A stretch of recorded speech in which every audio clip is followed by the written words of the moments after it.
Hello and welcome back to the Hoops Crush podcast. Today is episode number 30. We get to talk about everything that happened in free agency. The last time we talked to you was right before free agency was about to start. The draft had just happened. So we got a lot to cover today. As always, I am joined with Eric. Eric, how are you doing before we get into this jam-packed episode? I'm good, Brady. It was like 100 degrees here in Portland today, so pretty hot day out there. But it's late at night. It's cooling down now. How are you doing? I'm doing good as well. It has been pretty hot over here. Been raining quite a bit as well. But 4th of July is over, which is awesome too. So I hope everyone had a good 4th.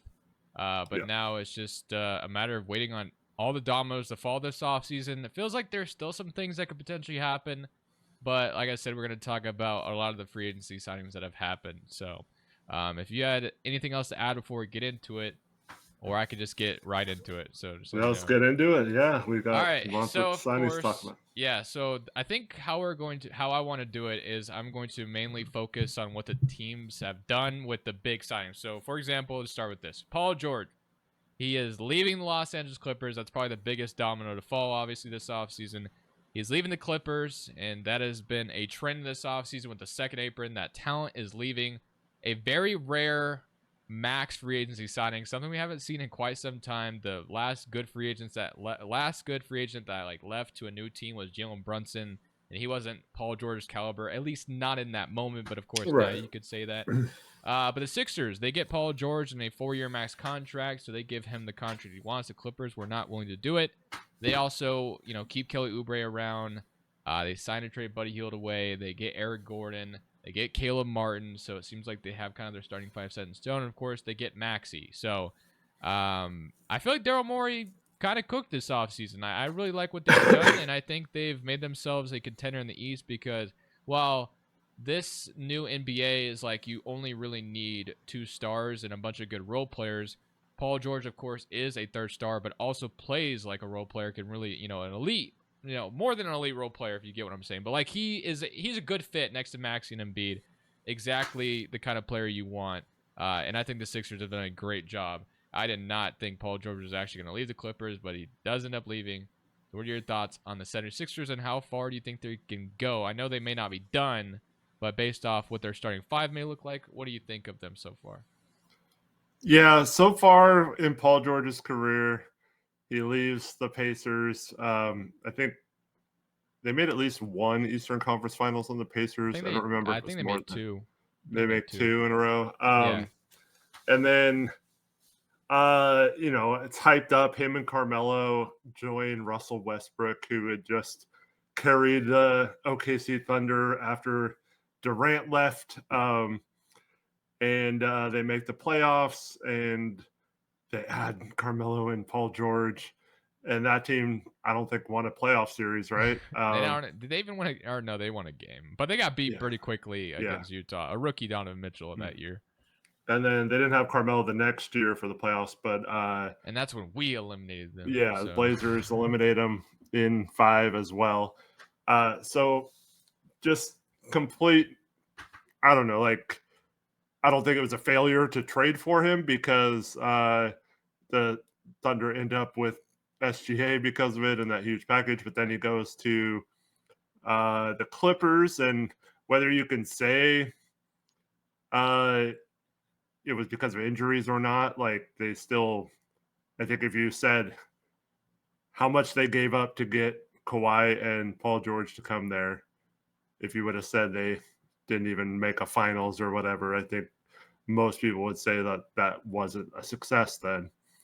And then they lose George for nothing now after giving up all that capital to get him. Yeah. But like he hasn't taken a team over the top by acquiring him. But in this situation, you have a young Maxey who's probably at this point just as good, if not a better player than Paul George. And then you have Embiid, who's obviously been in the running for like MVP the last couple of years outside of meeting the minimum games restriction, all that kind of stuff. So yeah, it really just came down for me. Paul George is a third option, basically. So it's gonna be determinant on health. If this team is healthy, I think they're dang good and can beat just about anyone in the East. And Morey still has a little bit of work to do filling out the depth chart. You can't go. They have a really strong top 8, I think, but you can't go into the season with relying on some of the guys they're relying on, both in terms of age and injury history, and not have more depth. So still kind of critical that they get a few minimum signings that are good fits there. There's still, I think, a lot of players that can help them out there on the free agency market. And so we'll see what they do there. Yeah, overall, though, I like that they had a plan to free up all this cap space this summer. They let players like Tobias Harris walk, and it rewards them by signing a big time free agent.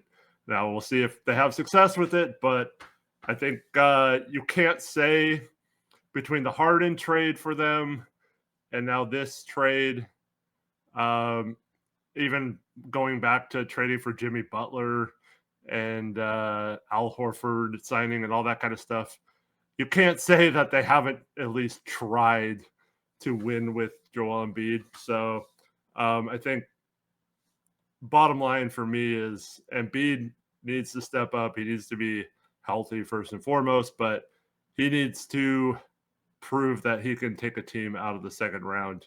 And now when you have running mates like Maxey and Paul George outside of injury, I don't think there's any more excuses for him. Absolutely. So the 76ers are looking good. And as you mentioned, you can't say they haven't tried to build around Embiid. They've done a number of things.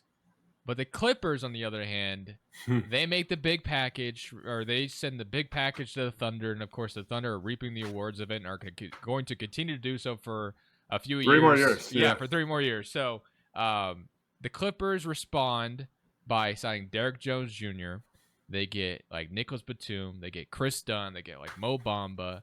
So they're going to be Kevin Porter Jr. Yeah, Kevin Porter Jr. Forgot about him too.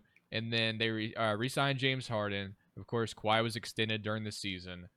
So the Clippers are going to be a team that's going to be at least competitive, but I'm not really sure how far they go. I could see them easily being like a play-in team next year. The West is obviously super competitive. I just don't know where this road is about to lead to for them because they're just in such a brutal spot. And, you know, if it wasn't for the second apron, they would have re-signed Paul George. Wouldn't have been a problem, of course.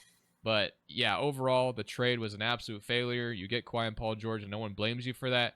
They did give up a ton, and it rewarded you pretty much nothing. So now you're in, like, a really bad spot. You're opening the new arena, so that's cool and all. But the Clippers' future is really, really, really bad. Now, there will be ways they can maybe turn around. Maybe Kawhi is someone they could trade. Maybe that ends up happening in the future. Maybe Harden gets moved once again in his career. Russell Westbrook is still someone apparently they're going to try to trade away. He opted into his player option. Man, Denver apparently wants him. Yeah, so Denver, that would be interesting. But, man, I don't know where the Clippers are about to be next year, but if I was a Clippers fan, which I don't know a single one, to be honest with you, I don't know how I would feel about the future of this team. Yeah, they had the iteration with Chris Paul, Blake Griffin, DeAndre Jordan. Redick was on that team for a while. They had a really good team. I don't think that team yet made it out of the second round.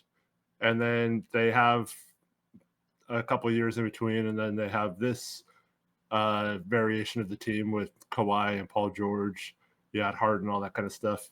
They're just really disappointing. I think they still do it again if you even using hindsight. I mean, maybe not hindsight, but I think they still think it was the right play to go all in and get Kawhi and Paul George.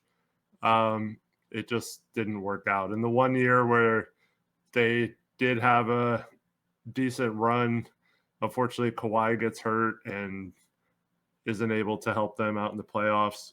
In the bubble, they kind of choke. And so, yeah, it's just I don't know what to do if you're the Clippers because, like you mentioned, they can't really rebuild or go young or anything, so they have to try to remain relevant. Plus, they're about to open a new arena and breaking off from the Lakers at Crypto Arena now. used to be the Staples Center, but like they're trying to pave their own way. You can't do that with a uninteresting 20-win lottery team, right? Like you have to be star-studded, and you have to win games in LA to be relevant. So they have their work cut out from them. I think they can tread water for a couple of years as long as Kawhi and Harden are healthy. But I don't think their championship window is still open. I think it's slam closed.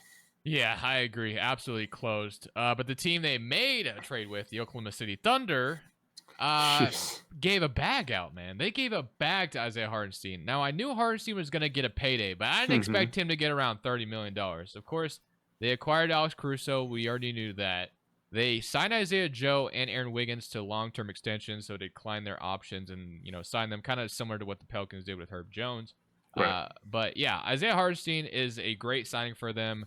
I think the third year is non-guaranteed if I'm not mistaken, but I don't know that for a fact. But still, $29 million annually around a year for Isaiah Hartenstein was a lot more than I thought he was going to get. But the Thunder had some cap space to give, and I think that he's going to be like, I think they can get out of his contract right when they're about to pay Chet and J-Dub, I think, if I'm not mistaken. I could be wrong on that, but still, regardless, Isaiah Hartenstein exactly what they needed, and their draft was kind of different and weird, but, those are guys that are probably going to be helpful in the future. But Isaiah Hartenstein, Alex Caruso, and then re-signing Joe and Wiggins to long-term extensions is about as good as Sam Presti could have done. I mean, especially getting Caruso for only Josh Giddey, of course. And then, so they didn't really send any of their assets anywhere. So they still have all those assets to their name, too. So the Thunder got better and then still have all these assets. They're going to be terrifying once again next year. Yeah, they were the number 1 seed or tied for it this year. And then they get rid of your favorite player, Josh Giddey. Okay. I know you're devastated about that because you wanted him to play like 40 minutes in the playoffs, right? No, I did not. Oh, it was the opposite, right? Yeah. But no, a lot of people, like yourself included, thought they should have benched Giddey in the playoffs, and that was a mistake when they took so long to do so.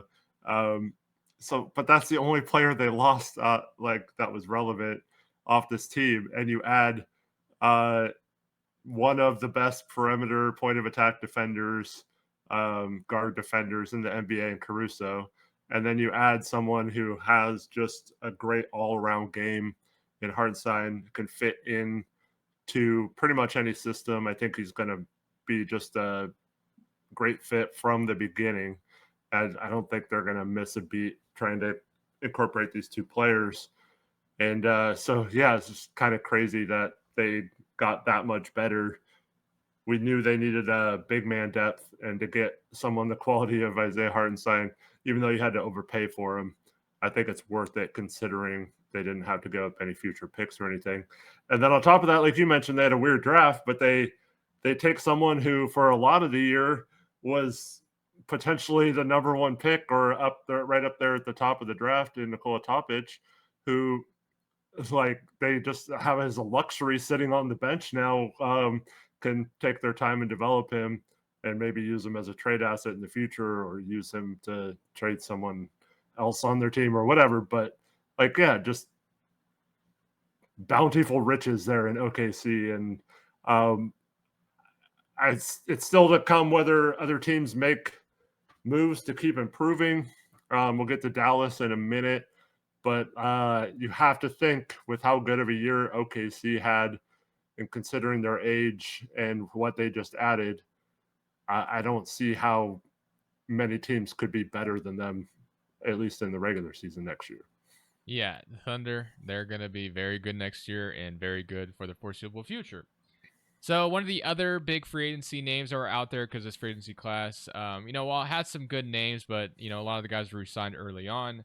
Just to touch on them just really quickly, the Orlando Magic have spent quite a bit of money this offseason, mainly on their own guys, though. But, of course, the big addition was Kentavious Caldwell-Pope. They needed more perimeter shooting, and I think KCP was a great addition for them in that fact.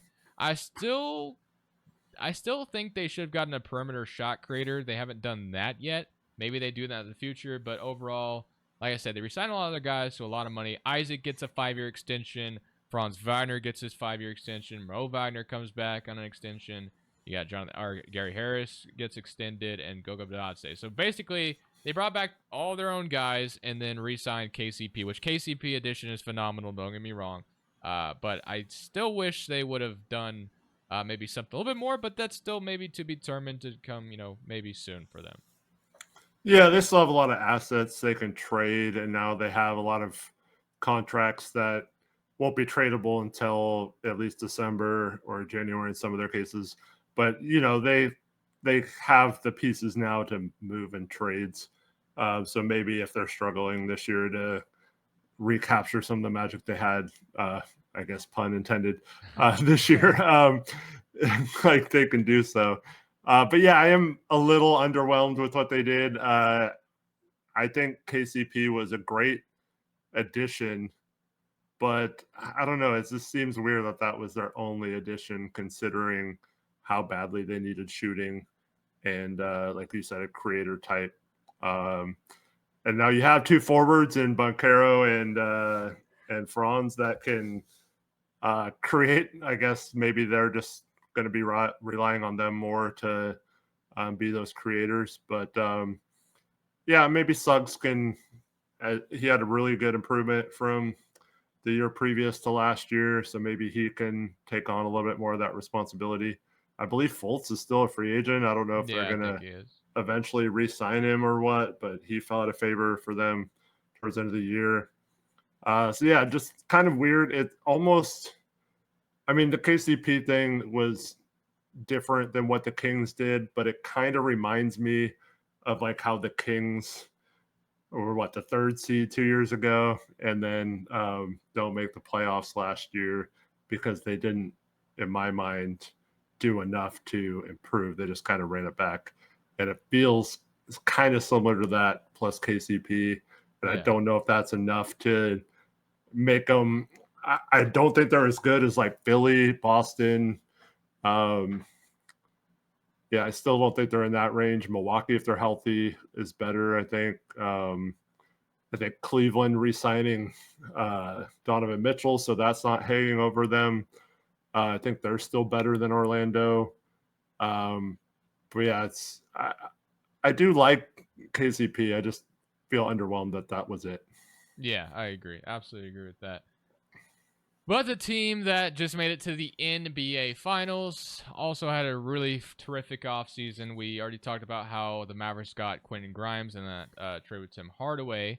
But they also got Najee Marshall as well in free agency because Derrick Jones departed to LA.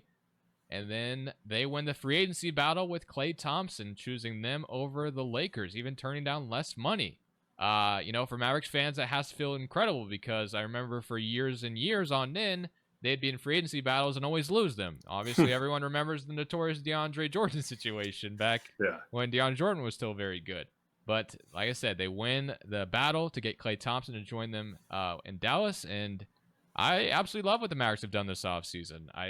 Klay playing off of Kyrie and Luka, I can't imagine the kind of looks he's going to get. I know the last, taste we got of him was 0 for 10 in an elimination game, so everyone has the, worst possible remembrance of him right now. But just remember, Klay is still a solid player. He's looking for a fresh start. He said playing in LA was too similar to playing in Golden State, and I'm excited for this Mavericks team. I think they're going to be a lot of fun. They were already good last year. I think Klay Thompson is fun, Najee Marshall, Quentin Grimes. The Mavericks have done an incredible job, even when I didn't know if they'd be able to do a whole lot. But they keep adding, man, and they're going to be fun next year. Yeah, it was kind of weird when they made the Grimes trade. It seemed like they were doing so to clear up the space to offer to Derrick Jones. And then he signs with the Clippers. I think Najee Marshall is a really good, underrated player. I really like that signing. At the same time, I think it's going to be a little different without the lob threat that Derrick Jones was, because we know how good Luka is at throwing lobs, and he still has Gafford and Lively, of course. But just having those dynamic players that can get out on the fast break and get to the basket quickly, I think that'll be a bit of a loss more than people are talking about. But you had Klay Thompson. I think if Klay was going to revitalize his career and his name, and people are going to start putting some respect back on his name, I think this is a good place to do it. If you can't do it here with Kyrie and Luka setting him up and spacing the floor, I don't think he would be able to do it many other places. Right. So I think that's the perfect spot for him. I like that Dallas didn't just say, oh, we made the finals, where you can just re-sign people and run it back. I think they made some good, smart moves. And I think it made sense both cap-wise and should make sense on the court as well. Yeah, Klay, Dallas is going to get a ton of good looks. But obviously the team that lost him, the Golden State Warriors, responds with a few moves of their own, which are all very kind of interesting. I'm not really sure what to think of the Warriors going to next year. They kind of remind me of the Clippers in a way. The Warriors aren't, Right. future isn't as bad, and they got the championship, so it's like no one really cares that much. But Kyle Anderson goes to the Warriors, and I think that was in a sign and trade. Buddy Hield goes to the Warriors as well. Also a sign and trade. And then Yeah, they kind of mixed all the Klay Thompson thing in with like 6 other. Yeah, I saw that, like total. six team trade. We thought we were cool doing it in the mock off season, but it happens in real life too. But yeah, the Warriors, they get a few good role players. They're gonna run it back with Steph. They immediately turn their attention to trying to get Lauri Markkanen. Nothing has come of that yet. There's a bunch of teams that would like his services. Danny Ainge, of course, knows that. So I assume if Danny Ainge is to trade Markkanen, he's going to get a crazy return. And the Warriors, they try to get Paul George. That didn't happen. The Clippers didn't want to send him there. So yeah, I'm not really sure what to think of this Warriors team. They kind of remind me, like I said, exactly like the Clippers, where they have that star player, Steph, Kawhi. Steph is obviously not as injury prone as Kawhi is, but it's not enough. You look at the roster, it's not enough. Like I said, the difference is the Warriors have all the championships, so it's not that big of a deal. While the Clippers were searching for a championship. But, as much as people want to see Steph compete for rings in probably the last few moments of his career, I don't know if they're going to be able to do it. Yeah, I don't think they're a championship level team. Yeah, I kind of agree with you. Their moves are just kind of like, it makes sense, but like I don't know how well Kyle Anderson fits with that, with like Draymond, And yeah, so I think they had Pods and Trace Jackson Davis, Kuminga still young. All those guys played well at times last year. So if you get a jump from those guys, maybe, and then you still have Steph, and then you, in theory, replace Klay shooting with Buddy's shooting.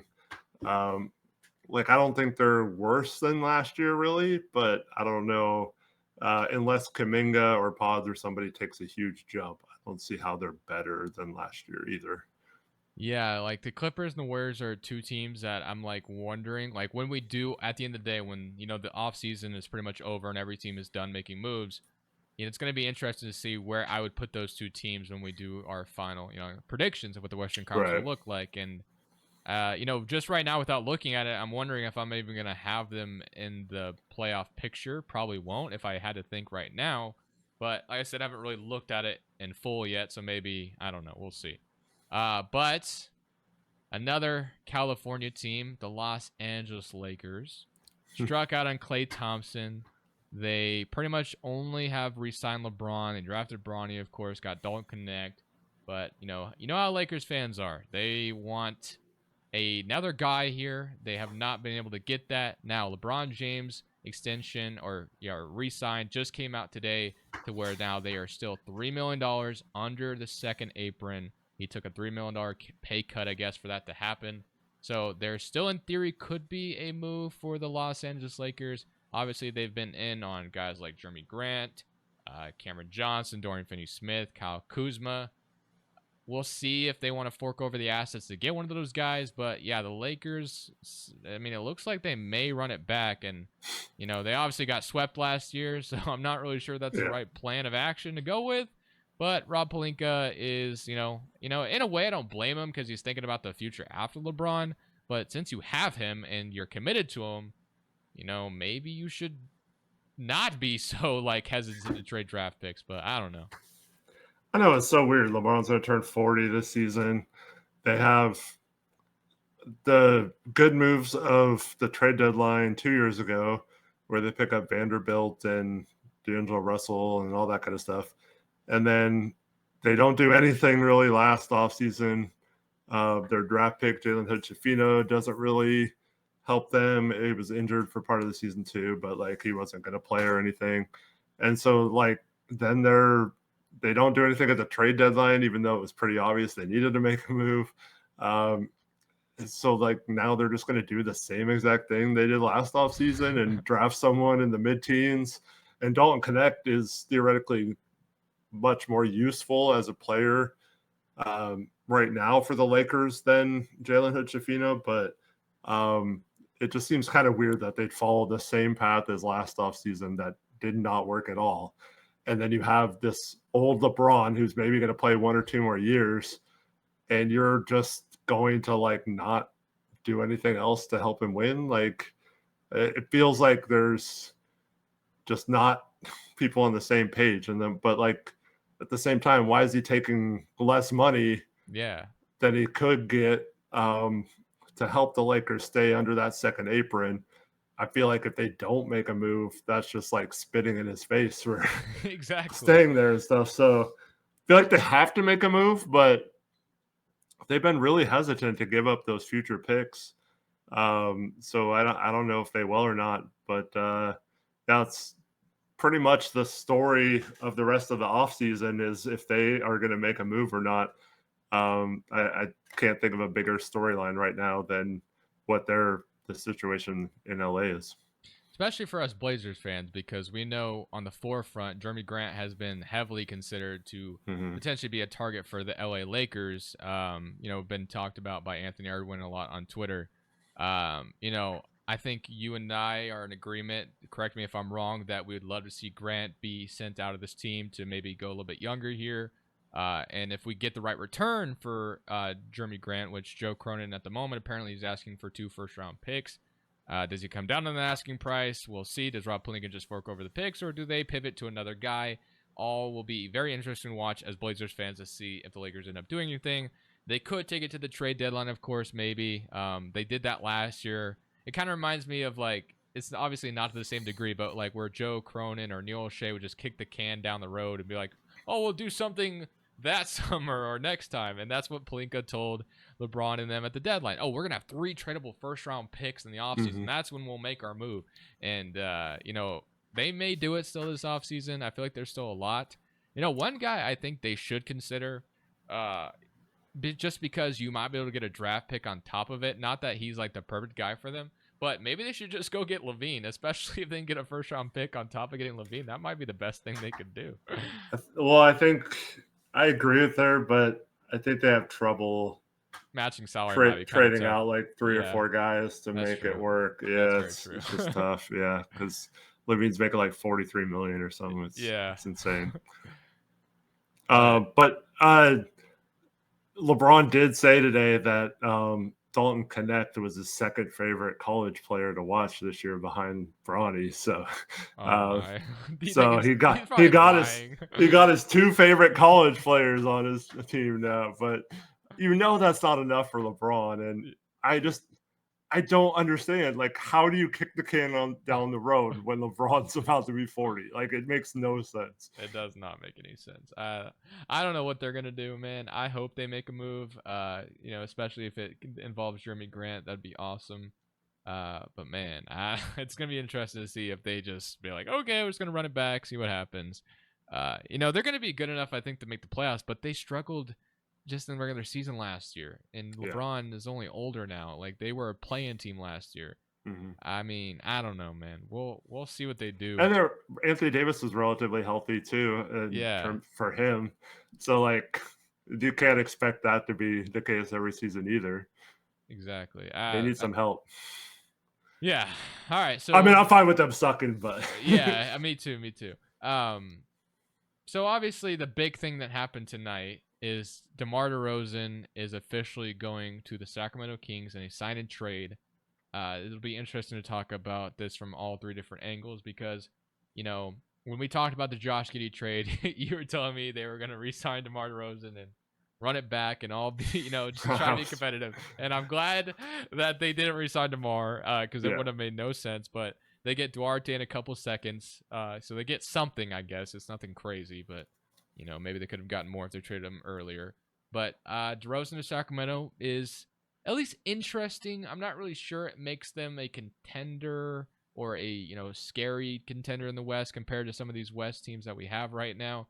But I've been saying, please don't just stay complacent and do nothing, and they've done something, and it didn't cost them a ton to get DeRozan, so I can't really fault them for this. It's one of those moves where it's yeah, it's great that you did it, and you should have done it because it didn't cost you anything, and you needed to get better, and DeRozan definitely makes you better, but I'm not really sure if that's going to turn into anything. Chicago finally looks like they're going to go rebuild mode. They'll try to keep sending Levine out. We'll see if they end up accomplishing that. And then San Antonio also gets involved, whereas Barnes is heading to San Antonio. So that might be their wing for a little bit, starting next to Wemby, I guess. Maybe. We'll see what they end up doing with that. But yeah, very interesting sign and trade that happened. I think I don't mind DeRozan in Sacramento, though. Yeah, it's a little bit of a clunky fit with Fox and Sabonis, I think. None of those guys being really consistent, dependable 3-point shooters. At least you have Keegan there to spread the floor a little bit.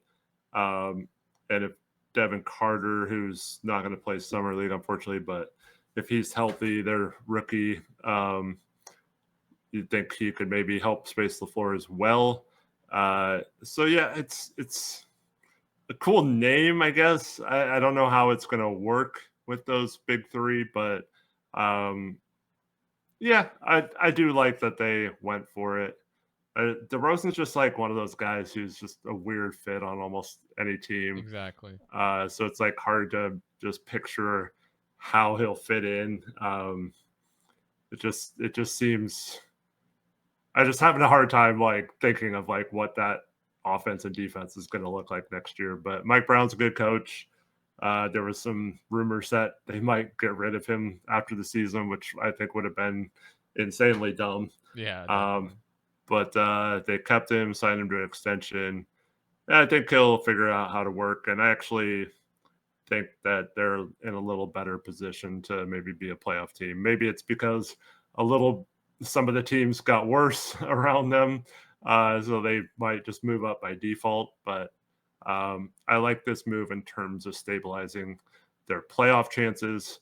I don't think it allows them to be into that next tier where you're actually in the thick of things for a championship, but I think you're pretty solidly in the playoff mix right now. Yeah, agreed. Exactly how I would have said it too.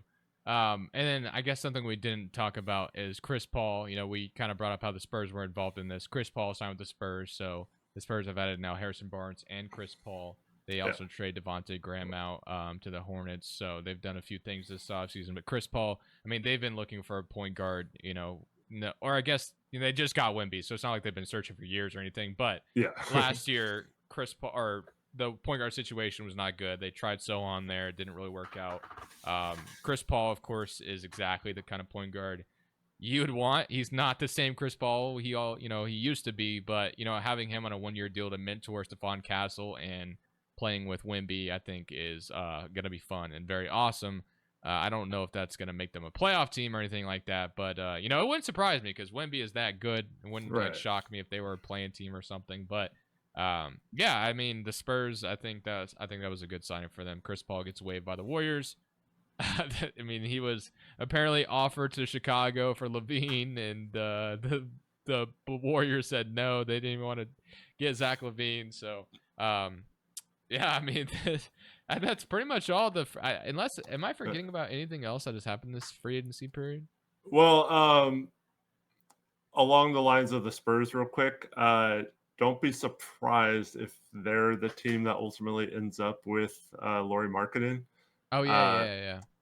I know that one of the reasons they were open to taking on Harrison Barnes is because he matches Lauri's contract almost perfectly. And he does right now. That's actually very true. They have a bunch of picks, including all the Hawks picks the next couple of years. They have all their own future first. They got Minnesota's 2031 first, I think, with the Rob Dillingham 8th pick trade. So they have a lot of pick assets, and I think that's what Utah's looking for. It seems like it's kind of a weird move for the Spurs, but if you think about it, I think getting Markkanen, along with, like you said, Chris Paul as a vet mentor, Castle played his first summer league game today, looked really nice, looked comfortable even pulling up off the dribble, shooting threes and stuff like that, which was one of his biggest concerns. That team could take an insane OKC type jump very soon with how good some of their pieces are. And if you add Markkanen to that, that's a pretty deadly team. So it'll be interesting to see if they go all in with that roster right now, or if they wait another year, add another draft pick, see how good Castle is and stuff like that, and just kind of let things play out. So that's behind the Lakers. I think where Markkanen ends up is probably the second biggest storyline left of this offseason. Yeah, so I was about to say that's probably a good transition because Markkanen seems like the golden prize right now in the offseason that a lot of teams are wanting his services. The Warriors have been interested. A lot of us wanted to see him go to the Oklahoma City Thunder. That probably isn't going to happen. I guess they could still make it happen technically with Lou Dort's salary, and they still have the assets to do it. And then, as you mentioned, I didn't even think about that, but Barnes does match Markkanen's contract almost perfectly, and they have the assets pulled off. Now, I did see, I believe, a Jazz reporter, I think his name is like Tony Jones or something like that, mentioned how, and this might be an older article or maybe he's updated it since, but it mentioned how the Jazz feel comfortable with how many draft picks they have, so they're wanting more like players or something like that, which is why I thought maybe they do have a bunch of like young wings already as it is. They obviously just drafted Collier, so maybe they're still looking for a young guard potentially. I don't know. It'll be interesting to see who ends up, if they trade Markkanen. I think trading Markkanen would ultimately probably be the right move for them. I understand trying to keep him, but with how valuable he is right now, I think it ultimately feels like Danny Ainge could get like a crazy return for him. Just because like his contract is incredible at the moment, $18 million for what he's doing last year. And, a team would want to trade for him and then potentially extend him. Man, like Utah is sitting in a good spot because like they have a lot of young talent, but Markkanen's probably not going to be a guy that's going to help them contend. I just don't think their young talent will be ready around the time, with how good Markkanen is right now. So I think they're probably in a spot where they should trade Markkanen, and a lot of teams are going to line up for that. So I'm curious to see where Markkanen ends up, if it is San Antonio, if it is Golden State for whatever reason. But man, it's going to be interesting to see if Danny Ainge will trade him, because Danny Ainge is going to excrete as much value as possible for him, and it's going to take a crazy return, I imagine, to get Markkanen. Yeah, it's got to be a team that feels comfortable maybe paying him a max. We saw the OG trade result in New York having to overpay for him. So I think any team that trades for him is going to have to similarly dish out a 4 or 5 year deal for the max. And Lauri's been on a really good contract the last few years, so he's probably worth it. But I don't think the Jazz want to necessarily pay him, and I don't think as good as, even if you think they're building a good roster there, still don't think it has like championship upside in the end. So I agree with you. I would just go fully young and just keep building their asset pool out that way. Well, I think that's pretty much all the free agency news. It feels like there's more, but that's pretty much all the main storylines. Unless if there's anything else I'm forgetting. Can you think of anything else I'm forgetting? But I'm pretty sure that's...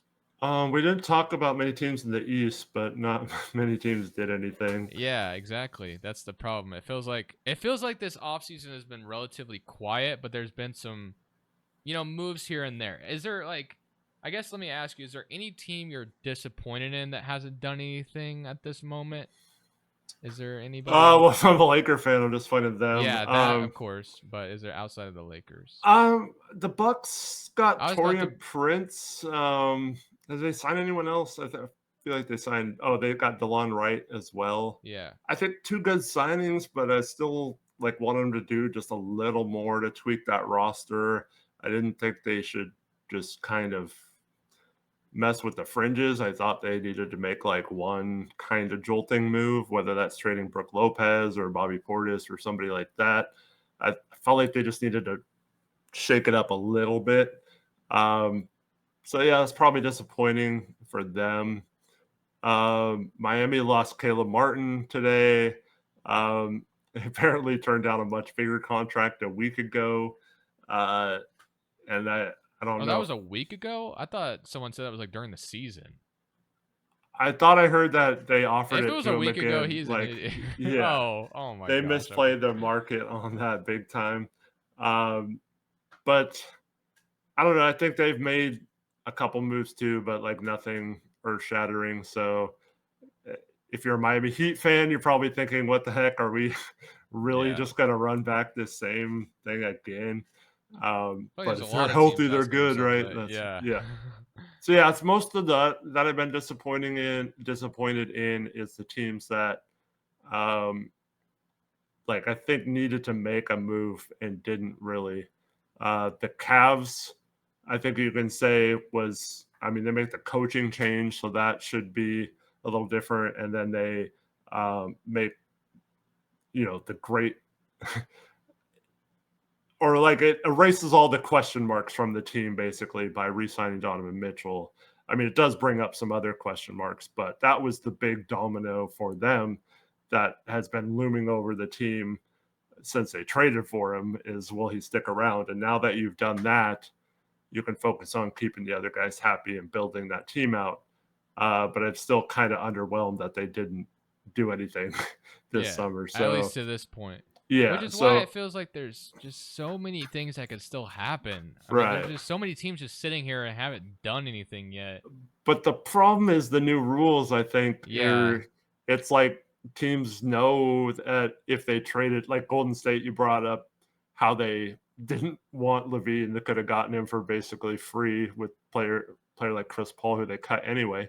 But like they can't do anything then if they have that $43 million contract along with their other contracts they have. So I think a lot of teams are stuck in this situation where like Cleveland would love to trade for a better starting small forward right now, but they can't really afford to pay that person along with Jared Allen and eventually Evan Mobley and what they're paying Garland on a max and Donovan Mitchell on a max now. So or he was on a max, but even more in the future. So uh, like I think that's hampering a lot of teams.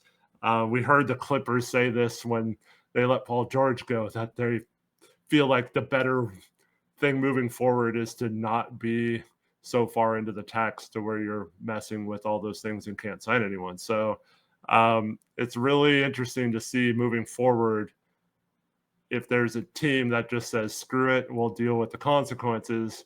It could probably get some value in trades that normally wouldn't happen, but it also will hamper them from doing future moves. So like I don't know how teams are going to strategize that moving forward.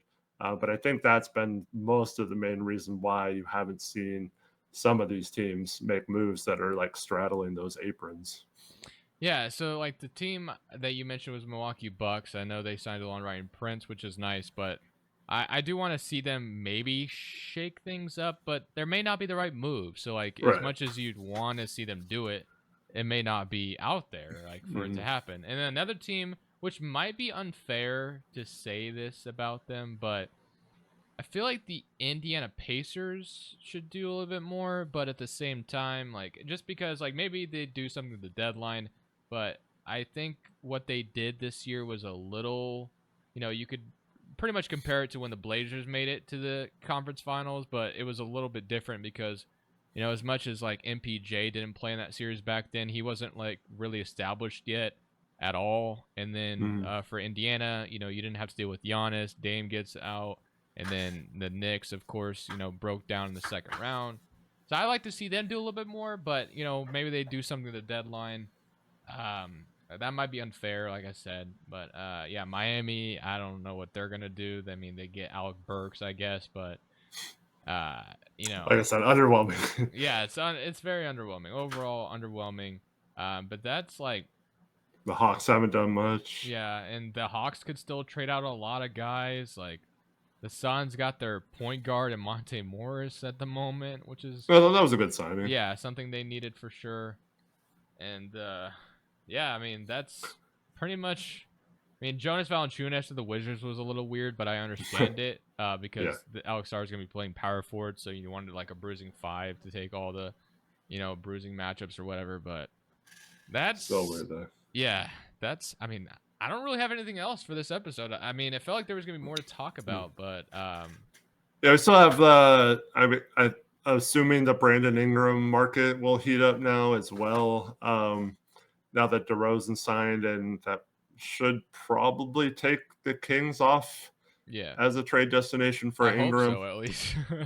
So see what team he goes to if unless New Orleans ends up keeping him. But yeah, I think teams are kind of settling in now to summer league. That's another window where some deals get done because a lot of the GMs are there talking and stuff like that. So maybe something will happen with some of those guys during summer league. It'll be good But to just focus on Summer League this year. Last year was right, painful.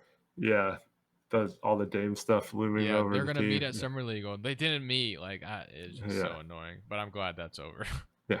Well, speaking of summer league, I wanted to get your thoughts on one Scoot Henderson and the Blazers deciding not to play him in summer league. Do you think that's the right decision, or do you think that's a mistake, or do you have any thoughts on that?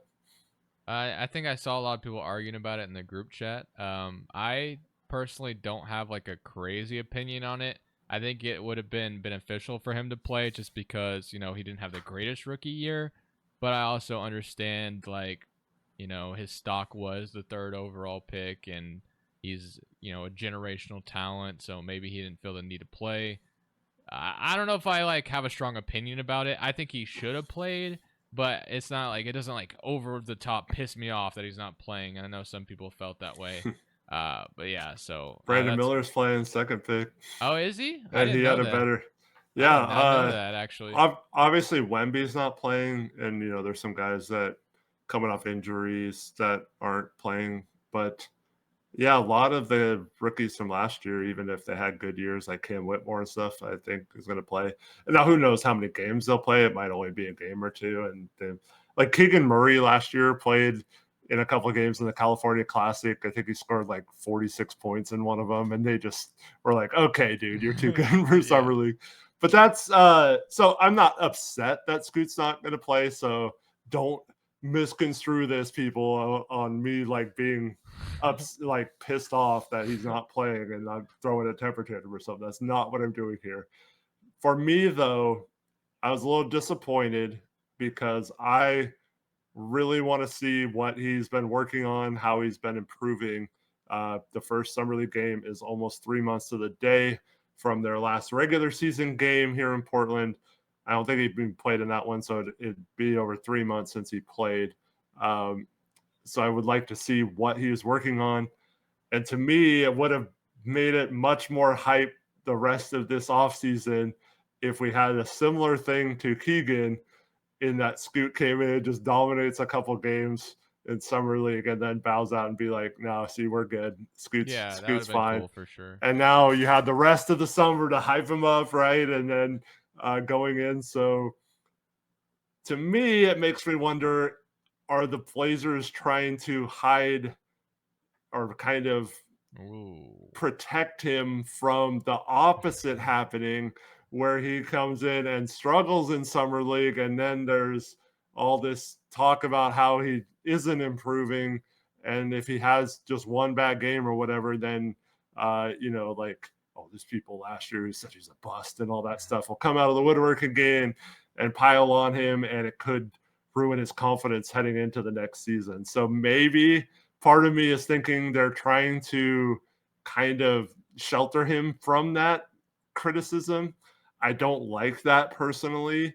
like I said, I'm not upset or pissed off about it. I'm just a little disappointed that they didn't at least want to see him in a game or two and start building some continuity with their top draft pick, Donovan Clingan.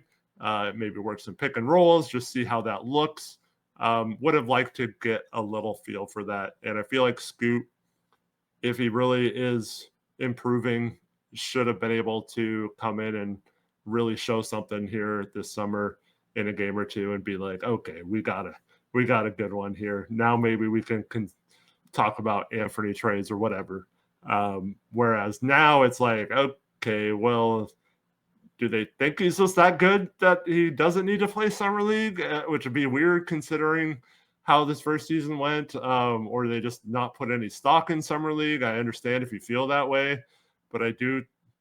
I'm the type of person who wants people to be competitive and play all the time. And this might not have been Scoot's decision, so I'm not going to say he's not competitive because he's not playing. But to me, it's just, I don't know. I would want every opportunity I can to get some minutes and reps against competition. I'm just a little disappointed that we're not going to see that. So I feel like there's a lot of ways you can interpret this, and the first reason you explained out, I hope that's not the case, because then we could be absolutely doomed that they don't believe in him to show out in summer league. That would be a terrifying situation if that's how they feel about him. That would really suck. So yeah. For the record, though, I don't have anything like someone telling me that's how they feel. It's just like that's pops into my mind, right, like when it happens. So. Yeah, no, for sure. Yeah, I hope that's not the case. That would really be unfortunate. So, yeah, again, I don't have like a crazy strong opinion, but I definitely understand like the argument for like why, what you said, like hopefully it's not, they don't think he would be good in summer league again or something, or they still struggling behind the scenes, or what they're seeing is, I don't know, man. I'm just hoping that's not the case. He improved a lot last year, and it would have been nice to see. But yeah, we only get to really watch our one rookie. We thought we'd maybe have 2 or 3, 4 rookies to watch in summer league, but now it's only Clingan. I guess we get to watch Repair though, which is kind of cool. But yeah, that's the other disappointing part. I mean, Clingan. I mean, think whatever you want about him, but I don't know if he's going to be like super exciting to watch in summer league. With that style of play. And then what if he comes out just like banging threes like crazy? That'd be cool, I guess. Yeah. But like him as the showcase, obviously he's our top draft pick, so I do want to see him. Don't get me wrong, but like it's basically him, Rupert, and Chris Murray, and then a bunch of people who. I mean, there might be some two-way guys like Justin Minaya and I don't know how to pronounce his name. The other guy we have on Exhibit 10 contract might be a two-way. I think it's like spelled CHUI, but I think it's pronounced Key or something like that. So like, yeah, there's some interesting people, I guess, but overall, considering how awesome summer league's been for several years for the Blazers, the roster this year just didn't stick out to me as like, oh man, that's like gotta tune in and watch that. I mean, I will still watch it, but it's not like, oh my god, I have to see Shaedon Sharpe play or Scoot play or whatever, And I know they got hurt at the beginning of both summer leagues, so maybe that's another thing. I was about to say, do you think maybe the reason for not playing Scoot is because he got hurt in summer league last year? I guess maybe, but there's still 3 months till the season starts, so like I don't know if like you're scared of people getting hurt. Like I don't know how much stock you can put into that. I do understand if they get hurt in a meaningless summer league game for no reason, it's bad, but like most of our games in the regular season are meaningless too. So like, does it really matter? Like if we have injuries too, like it helps us maybe capture the flag next draft. So I don't know, man. I don't think it's like, I don't know. To me, I wouldn't play scared like that. I would rather see people play. But I mean, I understand thinking that way though. Yeah, absolutely. I think that's it though, unless you have anything else to add. No, should be fun. Do you watch summer league games at all, or do you? Yeah, I do. I watched a little bit of the Lakers thing, but I got bored very quickly, and I didn't realize that Stephon Castle played today, or I would have watched that. That's my fault. But Yeah, no, I watched Summer League for sure. Nice. Yeah, Uh, the Warriors played after the Lakers game, and they just like destroyed. Where did they get destroyed? I forgot, but that game was a blowout. But the Kings have like 2 teams, so it's like I know. I saw they played like twice. That was it's kind of like weird. how many like summer league guys do you need? Like, I know Interesting. they don't have 2 teams in the Vegas one, but yeah. But yeah, it's I like summer league. I don't like make drastic conclusions on if someone's good or not. Like Brandon Miller struggled in summer league last year, was fine in the regular season, but a lot of people like thought he was a bust already after Right. summer league. Scoot gets off to a really good start and then gets hurt, and so that was unfortunate. Didn't really get. I think we got like 4 or 6 minutes of sharp the year before. Yeah. But like I like watching people play. I like watching people compete for roster spots and things like that. And it's not like a huge part of the puzzle of a player, but I do think it's a small like you can be like, oh, this guy looks really nice. He's got good instincts. He moves well within this team's offense or something, or this draft pick looks like he could be a surprise. But then you also have sometimes where there's players that are like they just look awful. Like Nicholas Batum, his um, rookie year played in summer league. It looked like he was years away from being an NBA player, and then he ends up starting like the whole season for the Blazers. And so yeah, it's you can never read too much into it, but I enjoy watching it. But yeah, as someone who enjoys scouting and watching all these draft picks in college and stuff like that or overseas, it is fun for me to just then have another step to the evaluation process and see how they do playing with NBA rules and stuff like that. So I think it's fun in my mind, but I understand it's kind of boring because like a lot of these players aren't going to be playing in the NBA as well. All right, guys. I hope y'all enjoyed this episode. We will see y'all next week. And we'll see if we have any other moves happened. I'm sure we'll get at least something, but maybe we get a big one. We shall see. Yeah. But thank y'all for watching. We will see y'all in the next one. As always, peace out.